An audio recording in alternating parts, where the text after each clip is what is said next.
Assalamualaikum warahmatullahi wabarakatuh. Waalaikumsalam warahmatullahi wabarakatuh. Ustaz, bagaimana apabila Masya Allah, ini banyak sekali kata-kata kan ya. Bagaimana apabila, mengapa, kenapa demikian, itu kan. Baik, bagaimana apabila sudah terlanjur melakukan dosa besar dan banyak, Masya Allah, kenapa sempat-sempat berbuat dosa besar dan banyak lagi ya, apakah masih dapat terhindar dari neraka dan dapat bersama Rasulullah SAW di surga? Insya Allah, insya Allah. Bukankah Anda pernah dengar kisah bahwa di antara sahabat-sahabat Nabi sebelumnya pernah menjadi musuh Nabi? Ada yang mengancam Nabi, ada yang ingin membunuh Nabi, bahkan musyrik juga, menyembah berhala, Masya Allah dan sebagainya.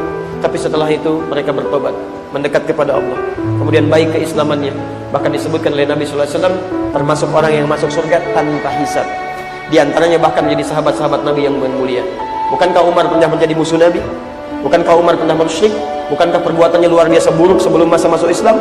Tapi Masya Allah, masuk Islam, jadi pembela Nabi, pelindung Nabi, penantang para munafikin yang keras-keras, penantang para kufar. Ya, orang lain sembunyi-sembunyi masuk Islam, Umar datang ke Ka'bah mengatakan, saya sudah masuk Islam, saya sudah mengatakan asyhadu an la ilaha illallah, asyhadu anna Muhammadar Rasulullah. Kalian mau apa? Mau pukulin saya? Mau nantang saya? Silahkan datang kepada saya, kita bertemu di Bukit A. Tapi sebelum datang pamit dulu pada ibu yang telah melahirkannya, karena dia akan pulang tanpa nama. Umar, Masya Allah. Orang takut dengan Abdullah bin Ubay bin Salul, Masya Allah, karena tokoh di Madinah. Orang menghindar, pelan-pelan. Umar tidak.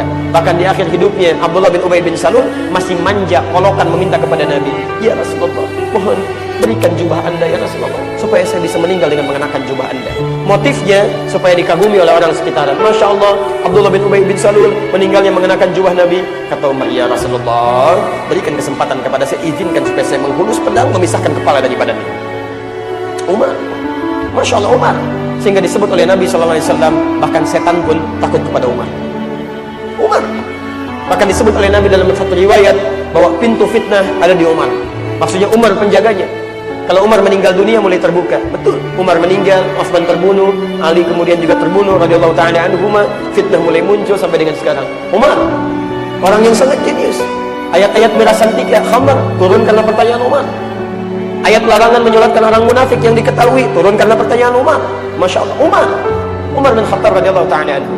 Dan disebut oleh Nabi SAW masuk surga tanpa hisab. Masya Allah. Thauban, sahabat Nabi, bertanya pada Rasulullah SAW, ya Rasulullah, hamba ini begini ya Rasulullah, amalnya sedikit, dosanya banyak, sedangkan kau Nabi ya Rasulullah, di dunia hamba berjumpa dengan engkau, saya tidak tahu di akhirat berjumpa atau tidak. Anda orang paling takwa, levelnya Nabi, levelnya Rasul, amalan saya cuma begini ya Rasulullah, apakah saya bisa berjumpa dengan engkau nanti ya Rasulullah? Masya Allah. Apa kata Nabi? Nabi diam, turun Quran surah keempat itu, An-Nisa ayat 69. Wa may yuti'illaha war rasulah fa ulaika ma'al ladina an'ama Allahu 'alaihim minan nabiyyin was-siddiqin wasyuhada was-salihin. Masya Allah. Dan orang-orang yang mau menaati Allah, kemudian mau menaati Rasulnya, maka kami akan jamin, kata Allah, mereka tidak akan masuk surga, tidak akan pernah dipisahkan bahkan dengan para nabi. Ada al-anbiya, ada nabiyyin, itu beda. Kalau al-anbiya, para nabi, tapi tidak semua nabi. Makanya di surah al-anbiya ada kisah para nabi, tapi tidak semua nabi. Tapi kalau nabiyyin, itu semua nabi-nabi. Semua nabi-nabi. Ada orang yang akan tinggalnya di surga bersama para nabi, seluruh nabi-nabi, para orang soleh, para syuhada, para siddiqin. Ini teman-teman, selalu terbuka peluang bagi kita untuk kembali kepada Allah Subhanahu wa ta'ala. Demi Allah saya katakan, di masjid ini pun sekarang belum tentu ada orang yang soleh dalam pandangan Allah. Jangan Anda kira ada hidayat orang soleh, teman Anda orang soleh, belum tentu. Menurut Allah barangkali bukan kamu soleh, cuman aib kamu saya tutup. Dan belum tentu juga Anda yang larut dalam dosa dihukumi oleh Allah sebagai orang yang akan masuk neraka, belum tentu.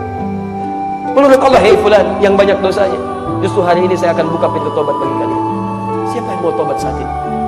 Jadi kalau diantara sekian hamba Allah yang hidup saat ini, cuman Anda yang digerakkan langkahnya, Masya Allah, dihadirkan ke tempat ini, dilembutkan hatinya, barangkali itu cara Allah untuk menerima tobat Anda sebelum Anda diwafatkan oleh Allah Subhanahu wa ta'ala. Maka segeralah kembali kepada Allah. Tubu ilallahi taubatan nasuha.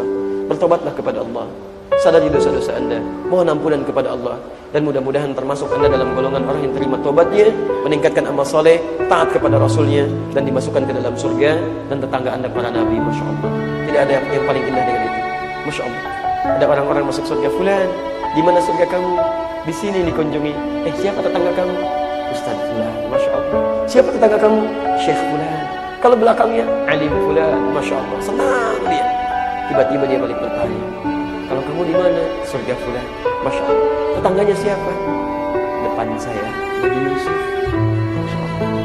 Belakang saya Nabi Sulaiman, Masya Allah. Samping kiri saya Nabi Ibrahim. Samping kanan saya dekat banget Nabi Muhammad SAW. Masya Allah.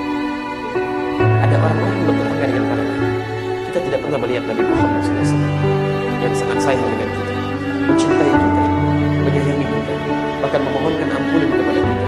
Saya berusaha mengorbankan bukan cuma hartanya, tapi juga jiwanya, bermohon kepada Allah Subhanahu wa Ta'ala supaya bisa meringankan kehidupan kita di akhirat nanti. Sampai turun ayat di situ, surah At-Taubah ayat 128. Laqad ja'akum rasulun min anfusikum azizun 'alaihi ma 'anittum harisun 'alaikum bil mu'minina ra'ufur rahim. Sungguh telah datang kepada kalian seorang rasul yang sangat peduli dengan kalian, sayang betul dengan kalian. Kalau bisa, beban kalian pun akan dimintakan oleh beliau untuk diangkat oleh Allah Subhanahu wa Ta'ala. Sampai pernah satu ketika dalam di masa akhir hidupnya, sebelum diwafatkan oleh Allah, sebelum dibawakan air wudunya oleh Fudail, wafat dalam pangkuan Sayyidah Aisyah. Setelah berwudu, tiba-tiba datang malaikat mengabarkan kabar gembira. Ya Rasulullah, Anda diberikan kabar gembira bahwa seluruh rasa sakit yang akan dialami oleh umat manusia, 74 rasa sakit dalam sakaratul maut, akan diangkat oleh Allah Subhanahu wa Ta'ala. Dan itu fitrah bagi para nabi, fitrah. Ya. Para nabi itu enggak diinformasikan pun pasti akan dicabut, dipanggil oleh Allah dalam keadaan yang paling indah, tidak akan merasakan sakit. Tapi kalimat ini menjadi informasi kepada Nabi Muhammad SAW bahwa tidak semua orang bisa merasakan kenikmatan itu.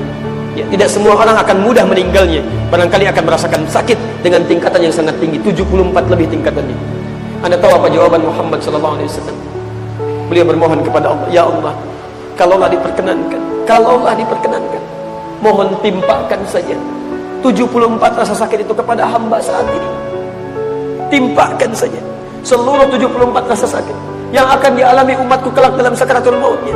Timpakan kepada hamba saat ini, supaya mereka tidak merasakan sakaratul maut lagi saat meninggal dunia. Ya Allah, kalau Engkau memperkenankan, mohon timpakan seluruh rasa sakit yang akan dialami umatku saat sakaratul maut nanti. Timpakan kepadaku sekarang, supaya mereka tidak mengalaminya lagi saat sakaratul maut nanti.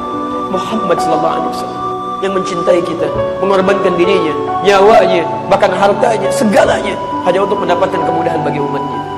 Maka Masya Allah, sangat rugi kalau kita tidak berjumpa dengan Rasulullah SAW di akhirat nanti.